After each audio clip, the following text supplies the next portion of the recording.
మొనగాడు తెలంగాణ తెచ్చిండట. వచ్చే ఎన్నికల్లో నిన్ను కొడంగల్లో గెలవనీయం. బీఆర్ఎస్ వర్కింగ్ ప్రెసిడెంట్ కేటీఆర్ సంచలన వ్యాఖ్యలంట.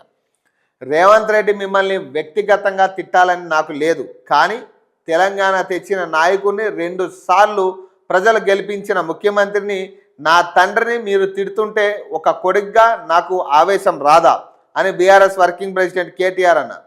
తెలంగాణ భవన్లో నిర్వహించిన షేర్లింగపల్లి నియోజకవర్గ నేతల చేరికల సందర్భంగా ఆయన మీడియాతో మాట్లాడారు. కేసీఆర్ అడిగిన సూటి ప్రశ్నలకు సమాధానం చెప్పే తెలివి లేక రేవంత్ రెడ్డి నోటికి వచ్చినట్లు మాట్లాడుతున్నారని మండిపడ్డారు. రోడ్ల మీద పెయింటింగ్స్ వేసుకునే రేవంత్ రెడ్డి ఎక్కడి నుంచి ఎక్కడికి వచ్చారో ఆలోచించుకోవాలని కేటీఆర్ సూచించారు. జీవితంలో చిన్న స్థాయి నుంచి పెద్ద స్థాయికి రావడం తప్పు కాదని, కానీ అది మంచి పనులతో రావాలని, లంగా పనులు దొంగ పనులు చేసి బ్యాగులు మోసి సంచులు మోసి జైలుకి వెళ్ళి రావడం గొప్ప విషయం అన్నట్లు ఫోజులు కొడుతున్నారని ఎద్దేవా చేశారు. ముసలోళ్ళు వచ్చి 4000 పెన్షన్ అడిగితే పేగులు తీస్తానని, విద్యార్థులు ఉద్యోగాల గురించి అడిగితే లాగులో తొండలు వేస్తానని బెదిరించడం ఏ రకమైన సంస్కారం అని నిలదీంచారు.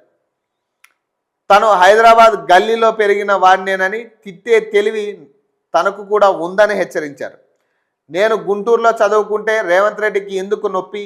నేను గుంటూరులోనే కాకుండా హైదరాబాద్లో, పూణే, అమెరికా ఇలా ప్రపంచమంతా చదువుకున్నాను అని స్పష్టం చేశారు. తాను ఆంధ్రాలో చదువుకుంటే తప్పంటున్న రేవంత్ ఆంధ్ర నుంచి అల్లుడిని తెచ్చుకోవడం తప్పు కాదా?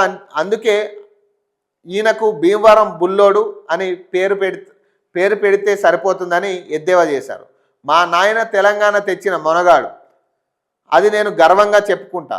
నువ్వు చక్కటి పనులు చేస్తే నీ పిల్లలు నీ పేరు చెప్పుకుంటారు, కానీ ఇలాంటి లుచ్చా పనులు చేస్తే నీ మనవడు కూడా నీ పేరు చెప్పుకోవడానికి సిగ్గుపడతాడు అని పేర్కొన్నారు. వచ్చే ఎన్నికల్లో నిన్ను కొడంగల్లో కూడా గెలవనీయకుండా